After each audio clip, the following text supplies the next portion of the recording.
All right, we're going to go ahead and do part 2 for Civil War causes. We're going to be on slide number 49. All right, objective. How did Americans move west? And how did this intensify the debate over slavery? We'll also talk about in this section the Missouri Compromise of 1820. All right, new roads, turnpikes, and canals enabled Northerners and Southerners to move. You want to fill in west. You want to fill in west here. Westward expansion threatened to upset the balance between free and slave states and moved the nation closer to civil war. So again, as people drove west in search of opportunity and land, this didn't settle the free or slave state controversy. Westward expansion strengthened the United States, but it also caused disagreements over the extension of slavery. In 1819, the United States consisted of 11 free states which prohibited slavery and 11 slave states which permitted slavery. So again, you could see from the red, the original 13 states, and then again, these are all new states that were added. Here we are, Ohio, which was a free state. Slavery was banned in the Northwest Ordinance of 1787. Again, however, Missouri, you want to type in Missouri here, had been seeking admission to the United States as a slave state since 1817. Northerners did not want to add a slave state to the United States. It was important to maintain, you want to write in balance, to maintain a balance between representation of slave states and free states in the Senate. So again, when we're talking about adding states from these new territories, the balance is going, free state or slave state, and that's causing tension. A solution to the problem presented itself when Maine, I want to type in Maine, a state that prohibited slavery, applied for admission to the Union. In 1820, Senator Henry Clay persuaded Congress to adopt the Missouri Compromise. Again, for the North, Maine was admitted, you want to type in, as a free state. So Maine goes in as a free state. For the South, Missouri gets admitted as a slave state. The Louisiana Territory north of the southern Missouri border would be free. And then another part of this compromise, Southern slave owners could pursue escaped slaves into free states. So this is part of that Missouri Compromise. So there are a number of parts of it. Maine and Missouri both go in, free and slave. You've got lines drawn, and then again you have Southern slave owners pursuing escaped slaves. The compromise preserved, you want to type in balance, the balance of power between slave and free states. Again, you could look on the map here. The free states here are tan colored. You have territories that are close to slavery, again in this lighter brown color, and then slave states in their territories. And again, this Missouri Compromise, where I'm circling here, this is that line that was mentioned. And then again, Maine went in as a free state. So the country is being divided over the issue of slavery as everything moves out west. The Missouri Compromise revealed how much, you want to type in, sectional rivalries divided the Union. So sectional rivalries. These are different geographic differences. Southerners were unhappy that Congress was making laws about slavery. They felt slavery was protected in the Constitution because it wasn't banned. Northerners were angry that Congress had allowed slavery to expand into yet another state. In time, the issue of slavery would split. You want to type in split the United States. All right, moving on here. We're going to talk about conflict over slavery in territories after the Mexican-American War, the question of admission of new states to the Union, and the Wilmot Proviso. All right, the Missouri Compromise of 1820 temporarily quieted the differences. So you want to type in temporarily. Didn't solve it. However, new territory added as a result of America's victory in the Mexican-American War renewed this conflict all over again. From 1820 to 1848, the balance of power between North and South held 15 free states and 15 slave states. The tie could be, and you want to type in broken, by new territory gained in the Mexican-American War. So again, the part that's circled here on the map, this was all going to be land that was open, and would it be free? Would the states here be free or would they be slave? So you can see that the balance, guys, of power could tip either way. Even before the Mexican-American War had ended, politicians argued over what to do. The Wilmot Proviso. Representative David Wilmot from Pennsylvania proposed a ban. I want to type in a ban on slavery in all Mexican cession territories. The bill passed in the House, but not in the Senate. Still, it angered Southerners who viewed the bill as an attack on slavery by the North. So this was an attack on a political issue as slavery and an attack on an economic issue, because slavery was an economic solution to farming as far as the Southerners were concerned. All right, we're going to summarize the main points of the Compromise of 1850. We'll talk about the Kansas-Nebraska Act and some of the effects of this act. These are some people: Harriet Beecher Stowe, propaganda, Stephen Douglas, John Brown. All right, what was the Compromise of 1850 and why did it fail? So this is another political solution to a very difficult and complex problem. Congress passed the Compromise of 1850, a series of laws meant to solve the controversy over slavery. So again, you want to go ahead and type in controversy. The bitterness between the North and South caused all attempts to compromise to fail. So remember, this isn't 1820, this is 30 years later, and the country is still trying to compromise on territorial expansion. The Compromise of 1850 included 5 laws that addressed issues related to slavery. So again, this compromise is going to have 5 laws. Number 1, Congress would admit California as a free state. Okay, so this is dealing with territory gained from the Mexican cession.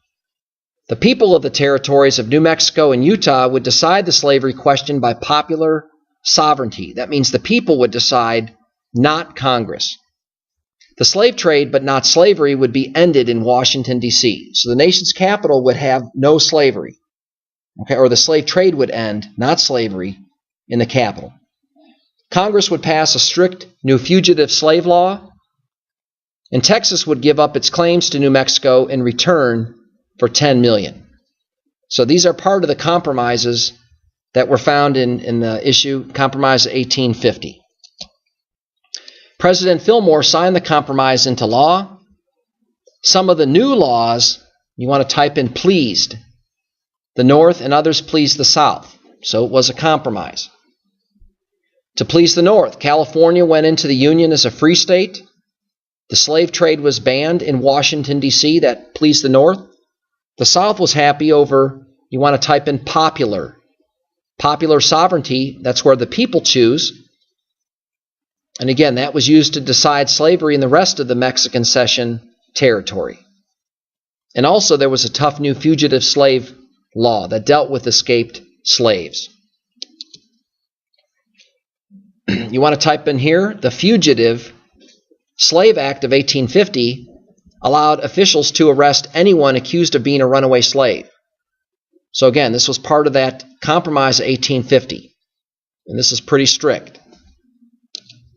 Suspects had no rights to a trial, and Northern citizens were required to help capture accused runaways. And again, this obviously didn't make the North happy. So this Fugitive Slave Act was pretty open-ended. Anybody could be arrested and accused of being a slave.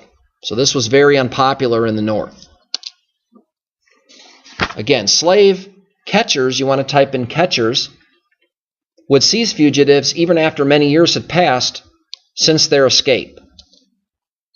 An example was an Indiana man was separated from his wife and children when a slave owner claimed he had escaped 19 years earlier. A wealthy tailor was seized, but his friends in New York quickly raised money to free him. So this wasn't something that was recent. It could go back for years. The law wasn't as clearly written. It was very, again, open-ended. The Fugitive Slave Act was the most controversial part of the Compromise of 1850. Senator Calhoun hoped that it would force Northerners to admit that slaveholders had rights to their property. So again, slaves were being viewed as property. Instead, it convinced more Northerners that slavery was evil. So again, slavery is regarded in many factors. It's geographic, depending on sectional differences. It's political, it's economic. It's also being viewed as immoral in many circles. And again, Northerners begin to resist this new Fugitive Slave Act law. All right, Harriet Beecher Stowe, the daughter of an abolitionist minister, was deeply affected by the fugitive slave law. An abolitionist is somebody who would strongly oppose slavery. In 1853, Stowe published the novel Uncle Tom's, you want to type in cabin. This was about an enslaved man who is abused by his cruel owner. So again, the point of this PowerPoint, these are causes of the Civil War. And this book really stirred up a lot of anger and sentiment in the South. Stowe's novel provoked strong reactions from people on both sides of the slavery issue. Many Northerners were shocked and began to view slavery as a serious moral problem rather than a political issue. Many white Southerners said it was propaganda. You want to go ahead and type in here, propaganda, which is misleading information meant to further a cause. Their argument was that if you owned slaves, you wouldn't hurt them because then they couldn't work. So this issue was one more cause to the Civil War. The debate over slavery continued with the Kansas and Nebraska territories. Southerners refused to admit the territories because they lay above the Missouri Compromise line. In 1854, Senator Stephen Douglas helped pass the Kansas-Nebraska Act. This allowed the people in the territories to decide the slavery issue, again, by popular sovereignty. So you want to type in popular. That means letting the people vote, letting the people decide. This act, and you want to type in undid the Missouri Compromise. Again, so if you look at the map here, again, these various territories are being decided by various laws, acts, compromises. And again, you have this Kansas-Nebraska territory that's now open to slavery by popular vote. And you could see that, for instance, this Nebraska territory, this is far north. So this is undoing the Missouri Compromise. Again, the North and the South were divided. You want to type in divided over the Kansas-Nebraska Act. Southerners supported the act. They hoped the new territories would become slave states. Northerners were outraged. They felt Douglas had betrayed them into allowing more slave states. Nevertheless, the act was signed into law by President Franklin Pierce. So again, this is the Kansas-Nebraska Act. Thousands of pro-slavery and anti-slavery settlers immediately poured into Kansas. Each side wanted to hold a majority in the vote on slavery. Kansas soon had two, you want to type in governments, two governments, one anti-slavery and one pro-slavery. So again, this is all based on popular sovereignty. Whoever gets there first, the people would vote to decide. But this is going to prove to be very different. And you could see by the map here that you've got different capitals. You've got slave and free capitals. And the end is that violence broke out. Violence broke out. That's what you'll type in here. Bands of fighters began roaming the territory, terrorizing those who did not support their views. And you could see by the map here that there were mobs and there was murder. Again, there's a lot of violence in this area. The violence was so bad that it earned Kansas the name Bleeding Kansas. So you want to type in here at the bottom, Bleeding Kansas. The violence in Kansas spread over into the United States. You want to type in Senate. You want to type in Senate.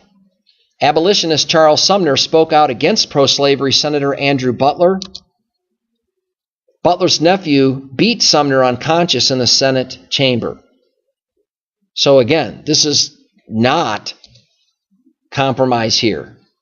By 1856, again, we're 5 years from the start of the Civil War, all attempts at compromise, and I want you to type in failed. So again, the Civil War is right around the corner. All right, another cause of the Civil War was the Dred Scott decision. This was one of the most controversial events preceding the Civil War. Okay, Dred Scott was a slave. So go ahead and type in slave, who had lived with his owner in a free state before returning to the slave state of Missouri. Dred Scott argued that time spent in a free state entitled him, and you want to type in here, emancipation. So Scott is saying, look, I lived in a free state, and because of that, I deserve to be emancipated or set free. The Supreme Court decided that no black, free, or slave could claim U.S., you want to type in here, citizenship. And therefore, blacks were unable to petition the court for their freedom. So this Supreme Court case, this decision, outraged abolitionists and heightened North-South tensions. So it's fair to say that the Supreme Court ruled in favor of the South. They read the Constitution strictly, upholding slavery. Another cause of the Civil War was the election of 1860. The Republican Party nominated Abraham Lincoln. The Republican Party said that slavery should be left alone where it existed, but should not be allowed to spread into the territories. I want to type in territories here. With the Democratic Party split, okay, there were many people that were running for president. Lincoln narrowly won the election, but he won primarily with northern votes. His name did not even appear on most, you want to type in, ballots in the South. So again, Lincoln was so unpopular in the South, he wasn't even an option. In effect, the more populous North had outvoted the South. And again, the Union was about to split apart. So you can see here by the bottom chart, Lincoln had the most electoral votes, but again, the Democratic Party was split. And again, the country was divided over this whole issue. All right, the South secedes. Although Lincoln had promised to leave slavery alone where it existed, Southerners did not trust the Republican Party to protect their rights. On November 20th, 1860, you want to type in South Carolina. South Carolina seceded from the Union, so they withdrew. By February 1861, Texas, Louisiana, Mississippi, Alabama, Florida, and Georgia had joined South Carolina in secession. A new nation and government called, you want to type in, the Confederate States. Confederate States of America was born. The new president was named Jefferson Davis. The Southern states felt justified in leaving the Union because they argued they had voluntarily entered the Union. They saw the U.S. Constitution They saw the U.S. Constitution as a voluntary contract among independent states. All right, choosing sides.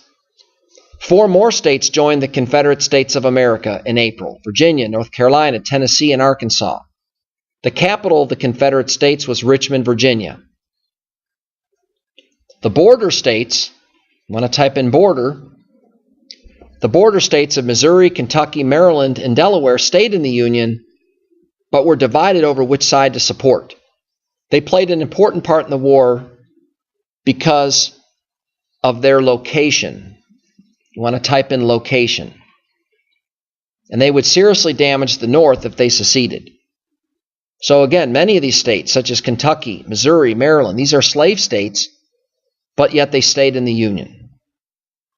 Most white Southerners supported secession, but people in the Appalachian region of Tennessee and Virginia opposed it. In Virginia, a movement to secede from the state and rejoin the Union grew. The separate state of, you're going to type in West Virginia, joined the Union in 1863. So again, you want to type in West Virginia. The North's advantages and disadvantages.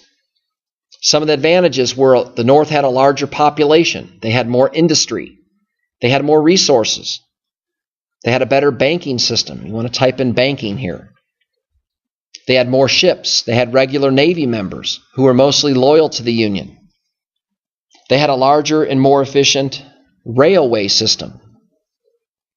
And then again, they had Abe Lincoln's dedication, intelligence, skill, and humanity. Some disadvantages were, in order to bring the southern states back to the Union, again, it would have to invade. You want to type in invade and hold the South. It's always easier to defend rather than to go on the offense. And then also many people believed the South had a good chance of winning.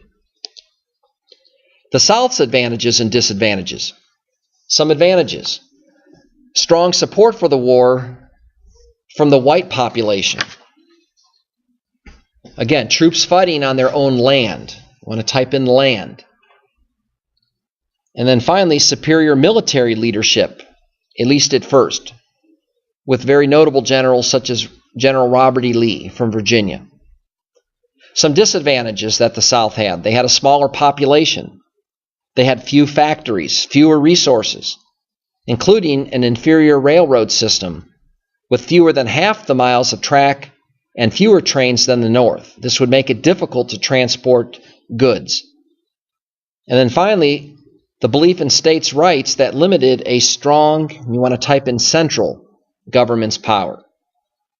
So oftentimes during the Civil War, the various states would argue and did not want to cooperate with one another. All right, some of the Northern War goals.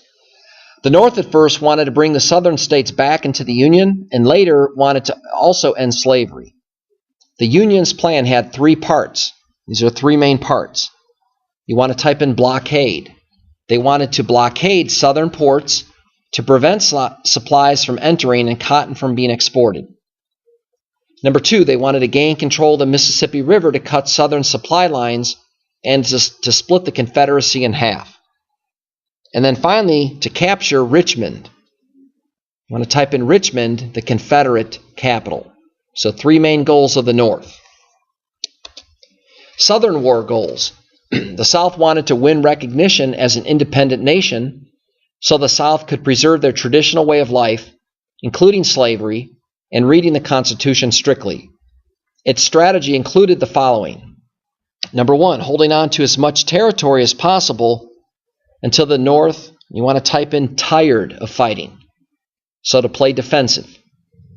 Number 2, having Britain and France pressure the North to end the war, hoping that Britain would need cotton from the South. And then finally, number 3, sometimes going on the attack. You want to type in attack for number 3, by moving north to threaten Washington, D.C. and other northern cities. One of the famous movements north would be the Battle of Gettysburg in Pennsylvania.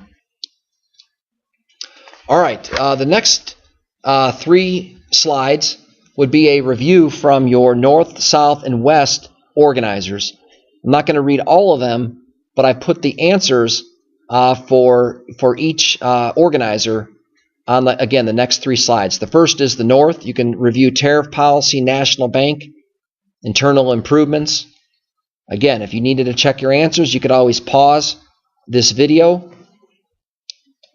Again, answers to the South, graphic organizer regarding tariffs, national bank, etc. And then finally, answers to the West regarding tariff, national bank, etc. All right. Thanks for listening.